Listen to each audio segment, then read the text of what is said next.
So the claim that I'm going to be refuting is not allowing people to smoke in public can have positive effects on the public.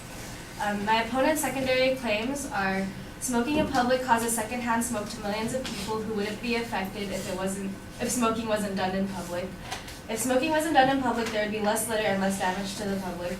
And if smoking wasn't allowed in public, money spent on negative effects would decrease.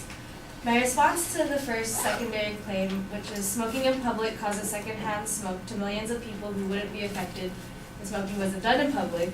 My opponent first starts to prove this by saying that there is a higher concentration of cancer-causing agents in mainstream smoke in side stream smoke than mainstream smoke, which is true. She continues to list the long-term effects of secondhand smoke, including a statistic. Each year in the U.S., there's 3,400 lung cancer deaths in non-smoking, like people who have never smoked. However, my opponent fails to recognize that the majority of these deaths are from people who have had long-term exposure to secondhand smoke, and not this short-term exposure from public smoke. According to a report by the Surgeon General on health consequences of involuntary exposure to tobacco smoke, the effects of chronic environmental tobacco smoke exposure upon pulmonary function in otherwise healthy adults is likely to be small and unlikely to, by itself, to result in clinically significant chronic disease. According to the Center of Disease Control and Prevention, non-smokers who are exposed to secondhand smoke at home or at work increase their risk of developing heart disease by 25 to 30%. Public smoking does not fall under secondhand smoke from work or home. Exposure to smoke at home or work, exposure to smoke at work or at home is long-term exposure. Public smoking is short-term and allows for people to move if they get irritated. My opponent also failed to recognize that the leading cause of lung cancer in non-smokers and never smokers is not exposure to secondhand smoke, but rather exposure to radon. According to the EPA, radon in air is ubiquitous. Radon is found on outdoor air and in indoor air of buildings of all kinds. Radon is the #1 cause of lung cancer among non-smokers, according to the EPA estimates. Overall, radon is the second leading cause of lung cancer. Radon is responsible for 21,000 lung cancer deaths every year. About 2,900 of these deaths occur among people who have never smoked. My opponent then goes on to define short-term effects of secondhand smoke as death and heart attack. Yes, it is true that these effects are short-term and that they are not prolonged. Dying could be considered instantaneous, although the process of having a heart attack is not instantaneous, it isn't prolonged for days. However, her language in this argument is misleading. She calls these short-term effects without realizing once again that these are caused by long-term exposure to secondhand smoke. My response to her second claim, if smoking wasn't done in public, then there'd be less damage to the public. My opponent states that when not put out correctly, cigarettes can start fires. According to the United States Fire Administration, there are a total of 362,100 residential building fires in 2012. The USFA also concluded that yearly there are 7,600 smoking-related fires in residential buildings. If you do the math, that means that only about 2% of these fires yearly are smoking-related, meaning that only a fraction of them could have been caused by improperly put out cigarettes.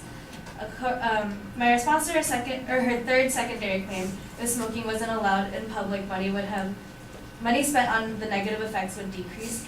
My opponent uses Penn State campus as an example of the high cost of cigarette litter, $150,000 to be exact.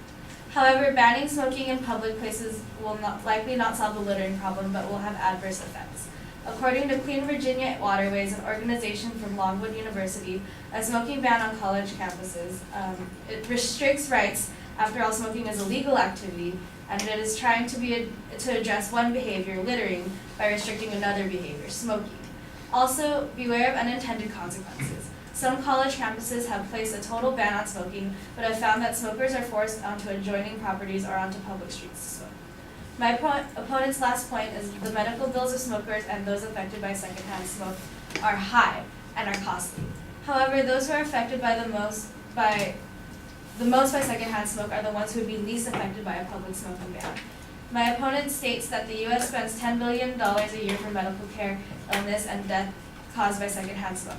However, a person who is exposed to long-term secondhand smoke are exposed to it in living situations, which is a problem that a public ban cannot solve. Also, studies show that in the long run, a longer, healthier life will end up costing more than a life ended short due to lung cancer. MSNBC published an article, lung cancer is a cheap disease to treat because people don't survive very long. But if they are old enough to get Alzheimer's one day, they will survive much longer. The article also states that the cost of healthcare for smokers, who in general live to be 77, was $326,000. The cost of healthcare for an obese person who would generally live to be 80 is $371,000. And the thin and healthy group generally lives to be 84, costs $417,000.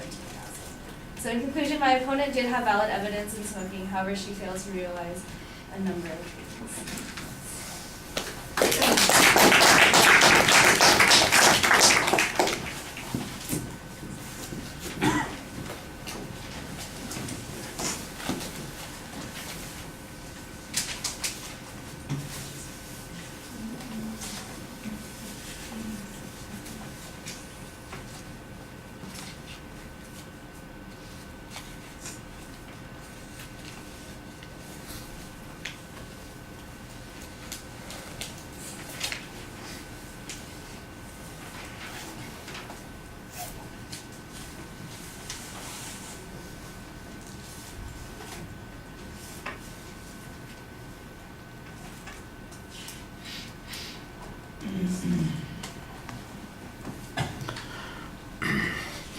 All right, you laid out the issues pretty clearly, and you signposted as you went through them.